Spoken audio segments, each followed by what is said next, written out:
രാജ്യത്ത് പല യൂണിയൻ ടെറിട്ടറികളും സംസ്ഥാനങ്ങളാക്കി മാറ്റുന്നത് നമ്മൾ പലപ്പോഴായി കണ്ടിട്ടുണ്ട്. എന്നാൽ ചരിത്രത്തിലാദ്യമായി ഒരു സംസ്ഥാനത്തെ യൂണിയൻ ടെറിട്ടറിയാക്കി മാറ്റുന്നത് നമ്മളിപ്പോൾ കണ്ടുകൊണ്ടിരിക്കുകയാണ്. ജമ്മു കാശ്മീരിൽ രാഹുൽ ഗാന്ധി നടത്തിയ വിശദമായ പ്രസംഗം നമുക്കൊന്ന് പരിശോധിക്കാം. जनाब फ़रूक अब्दुल्ला, भारत सिंह सोलंकी जी, जनाब तारिक कर्रा जी, रमन बल्ला जी, जनाब मियाँ अल्ताफ़, राजेश ठाकुर जी, दिव्या मदेरना जी, जनाब गुलाम अहमद मीर जी, जनाब पीरज़ादा मोहम्मद, जनाब अमनुल्लाह मट्टू, चन्नी सिंह जी, जनाब अल्ताफ़ कालू जी, स्टेज पर अलायंस के नेता,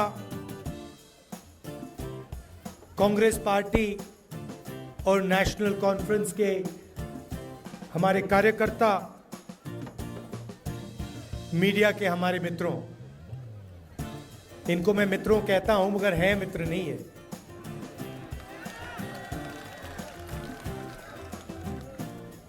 आप सबका यहाँ बहुत बहुत स्वागत। जैसे मीर साहब ने कहा, आप दूर दूर से आए, मेरी बात सुनने आए, इसके लिए मैं दिल से आपका शुक्रिया करता हूँ।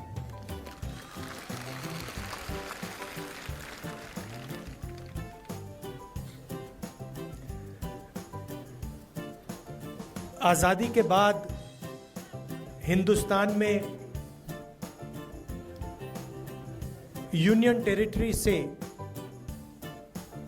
स्टेट बनाए गए। उदाहरण है अरुणाचल प्रदेश, काफी यूनियन टेरिटरीज को स्टेट बनाया गया, स्टेट्स को बांटा गया। झारखंड नया बना, पहले बिहार हुआ करता था, बिहार में से झारखंड बना, मध्य प्रदेश में से छत्तीसगढ़ बना, उत्तर प्रदेश में से उत्तराखंड, आंध्र प्रदेश में से तेलंगाना। मगर पहली बार हिंदुस्तान की हिस्ट्री में आजादी के बाद एक स्टेट को यूनियन टेरिटरी बनाया गया है।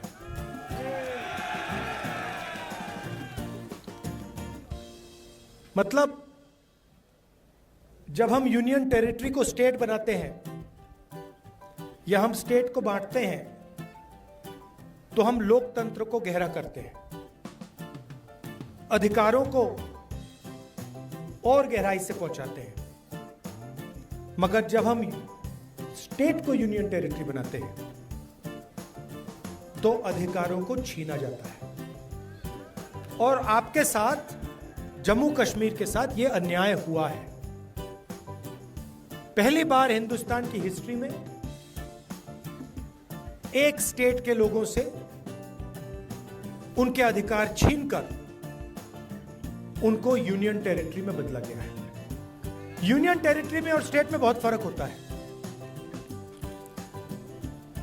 स्टेट में असेंबली होती है, लोगों की आवाज होती है, उनके अधिकार होते हैं। और स्टेट के लोग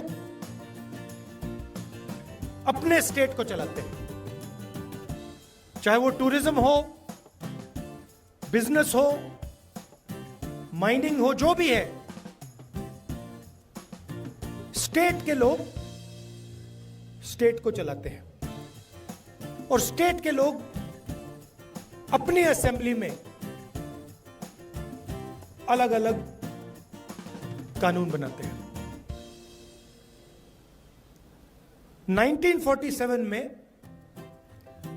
हिंदुस्तान ने राजाओं को, महाराजाओं को परे करके लोकतांत्रिक अधिकार हमारी जनता को दिया था। कॉन्स्टिट्यूशन उसका चिन्ह है। पहली बार एक स्टेट से उनका अधिकार छीना गया है और हमारा कर्तव्य बनता है, हमारी जिम्मेदारी बनती है सिर्फ कांग्रेस पार्टी और नेशनल कॉन्फ्रेंस की नहीं, सिर्फ इंडिया गठबंधन के लोगों को नहीं, मगर हिंदुस्तान के हर नागरिक की जिम्मेदारी है कि जम्मू कश्मीर को स्टेटहुड वापस दिया जाए। और मैं आपको यहां बताने आया हूं कि बीजेपी कुछ भी कह ले, आरएसएस कुछ भी कह ले, हम जम्मू कश्मीर के लोगों को उनका स्टेटहुड वापस देने जा रहे हैं। हम चाहते थे कि चुनाव से पहले मामला तय हो जाए और चुनाव से पहले जम्मू कश्मीर को स्टेटहुड मिले,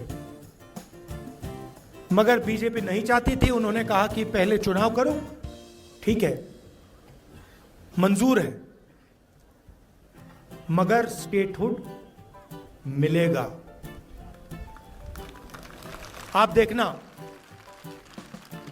मैं आपको गारंटी करके कह रहा हूं, या ये स्टेटहुड देंगे, नहीं तो फिर अगली सरकार जो दिल्ली में आएगी, इंडिया गठबंधन की सरकार आएगी, उनका पहला काम होगा आपको स्टेटहुड देने का। और हम तब तक नहीं रुकने वाले, हम इन पर दबाव डालेंगे पार्लियामेंट में, यहां पर, कि ये जो आपको स्टेटहुड से यूनियन टेरिटरी बनाया गया है, जो पहली बार हुआ है, इसको रिवर्स करना है और आपको स्टेटहुड देना है। यहां पे कहा जाता है कि एलजी जम्मू एंड कश्मीर को चलाता है, बट सचमुच में वो एलजी शब्द गलत है। जैसे पहले राजा महाराजा होते थे, वैसे ही ये 21वीं सदी के राजा हैं। जो ये करना चाहते हैं करते हैं, जो भी करना चाहते हैं करते हैं। और सच्चाई है कि जम्मू कश्मीर के लोगों को ना रोजगार मिलता है, ना फायदा होता है, और यहां आपके जो राजा बैठे हुए हैं वो पूरा का पूरा फायदा बाहर के लोगों को दिलवा रहे हैं। चाहे वो आपके स्मॉल और मीडियम बिजनेसेस हो, बिजली का पैसा आपसे ले लेते हैं, बिजली का बिल बढ़ा देते हैं, इलेक्ट्रॉनिक मीटर लगा देते हैं, उसके बारे में कुछ नहीं करेंगे, मगर आपका अधिकार ले लेंगे। आपके जो यहां के बिजनेस हैं उनको दबा देंगे, कॉन्ट्रैक्ट्स बाहर के लोगों को दे देंगे, और पूरा का पूरा फायदा या बीजेपी आरएसएस के कनेक्टेड लोगों को, बाहर के लोगों को मिलता है। और यह लड़ाई सिर्फ जम्मू कश्मीर में नहीं है, यह पूरे देश में लड़ाई चल रही है। पूरे देश में बीजेपी और आरएसएस लोकतंत्र पर आक्रमण कर रहा है। आप पर तो डायरेक्ट करा, सीधा आपको कहा कि भैया स्टेटहुड हम आपसे छीन रहे हैं, हम आपको यूनियन टेरिटरी बना रहे हैं, मगर यह पूरे देश में हो रहा है। मणिपुर में देखिए, हिंदुस्तान के सारे इंस्टीट्यूशन देखिए, इलेक्शन कमीशन देखिए, ब्यूरोक्रेसी देखिए, मीडिया देखिए, सारी की सारी संस्थाओं पर यह कब्जा कर रहे हैं, और पूरा का पूरा फायदा 2-3 उद्योगपतियों को देते हैं।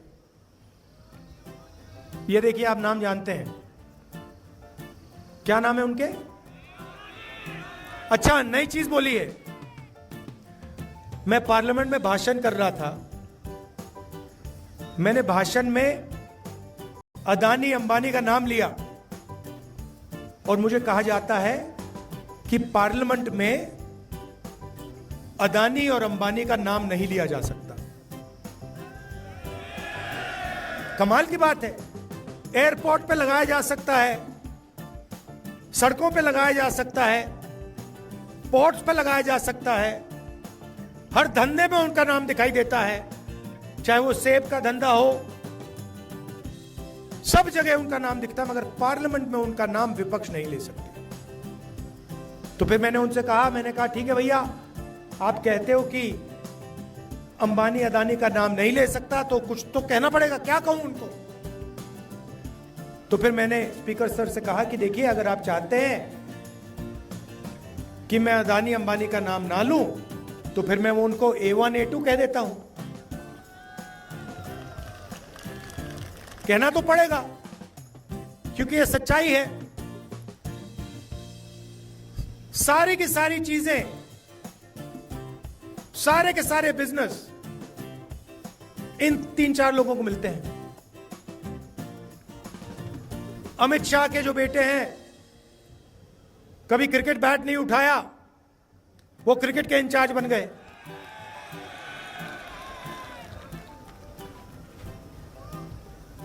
तो 6-7 लोग देश को चला रहे हैं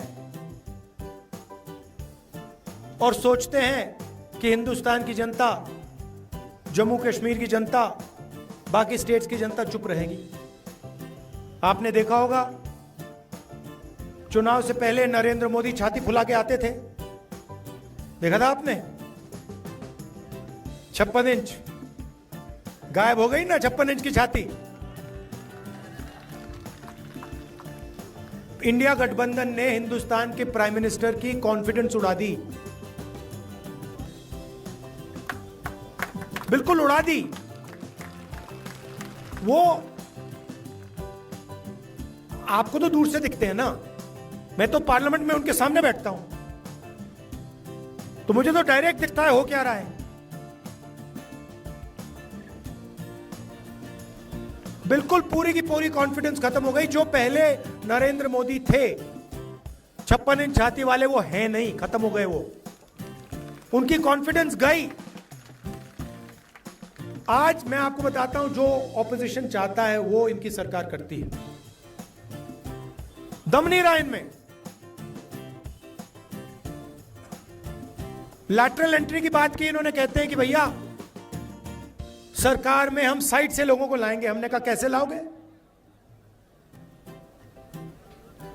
अमीर लोगों को कैसे लाओगे? गरीबों को आप आने नहीं देते हो, कमजोर लोगों को आप आने नहीं देते हो, ऊपर से आप लैटरल एंट्री करोगे। हम देखेंगे कैसे करोगे। 3 दिन में कहते हैं ठीक है भैया, नहीं करेंगे। तो आजकल सरकार ऑपोजिशन चला रही है, सच्चाई है। जो भी हम चाहते हैं हम करवा देंगे, और हम स्टेटहुड चाहते हैं, जम्मू कश्मीर का स्टेटहुड हम करा देंगे। लड़ाई विचारधारा की है। एक तरफ नफरत, हिंसा, दूसरी तरफ मोहब्बत, भाईचारा। पूरे देश में ये लोगों को बांटते हैं। एक धर्म को दूसरे धर्म से लड़ाएंगे, हिंदू को मुस्लिम से, मुस्लिम को सिख से, को क्रिश्चियन से। फिर हरियाणा में जाट, नॉन जाट, मणिपुर में किसी और को लड़ा देंगे, उत्तर प्रदेश में किसी और को लड़ा देंगे। जहां भी ये जाते हैं, या एक जात को दूसरी जात से लड़ाएंगे, एक धर्म को दूसरी धर्म से लड़ाएंगे, एक भाषा को दूसरी भाषा से लड़ा देंगे। तमिलनाडु में जाके कहते हैं भैया आप तमिल नहीं बोल सकते, आप हिंदी बोलोगे। तो जहां भी जाते हैं नफरत फैलाते हैं, और लक्ष्य है कि 2-3 लोगों को पूरा का पूरा हिंदुस्तान का धन पकड़ा दिया जाए। जनता को लड़ाओ, नफरत फैलाओ, और A1 और A2 को हिंदुस्तान के सारे बिजनेस पकड़ा दो। नोटबंदी उनके लिए की, गलत जीएसटी उनके लिए लागू की, और हमने क्या किया? नफरत के बाजार में मोहब्बत की दुकान खोली। 4000 किलोमीटर कांग्रेस पार्टी के कार्यकर्ता फारूक अब्दुल्ला जी आए, इंडिया गठबंधन के लोग आए, 4000 किलोमीटर हम चले। क्यों? नफरत को मिटाने के लिए, हिंसा को मिटाने के लिए। और मैंने पार्लियामेंट में कहा, डरने की कोई जरूरत नहीं है, कोई जरूरत नहीं है।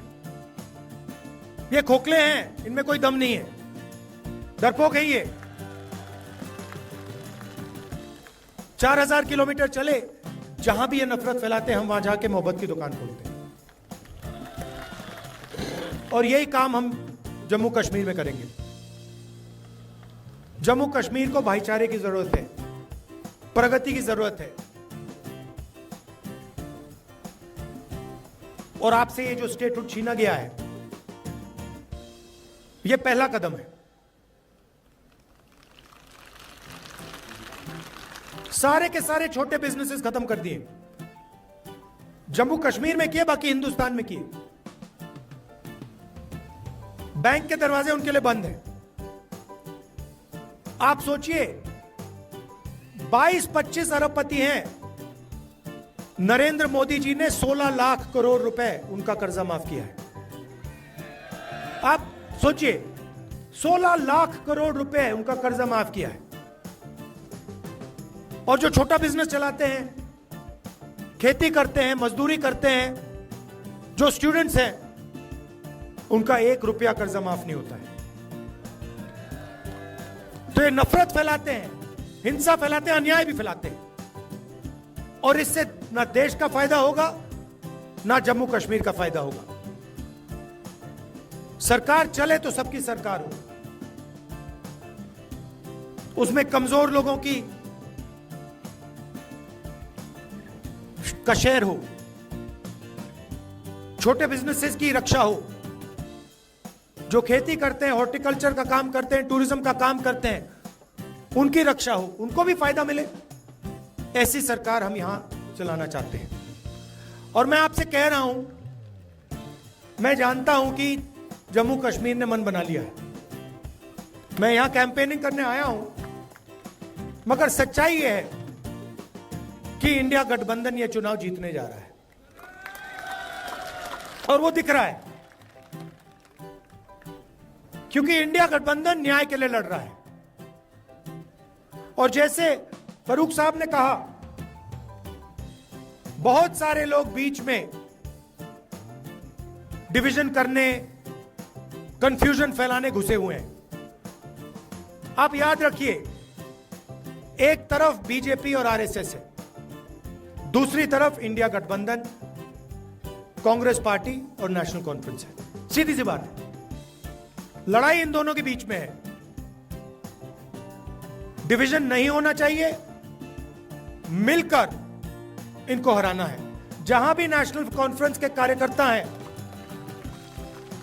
आपको कांग्रेस पार्टी के कैंडिडेट्स का पूरा समर्थन करना है। और जहां भी नेशनल कॉन्फ्रेंस के कैंडिडेट्स हैं, वहां कांग्रेस पार्टी के कार्यकर्ताओं को पूरा दम लगा के समर्थन करना है। स्टेटहुड का मामला है, जम्मू कश्मीर के लोगों के अधिकार का, सेल्फ रिस्पेक्ट का मामला है। इसमें कोई डिवीजन नहीं होना चाहिए। आप जानते हो मेरा आपसे क्या रिश्ता है, और ये मैंने एक दिन में आपको नहीं दिखाया है। आप जानते हो कि आपका हमारा खून का रिश्ता है।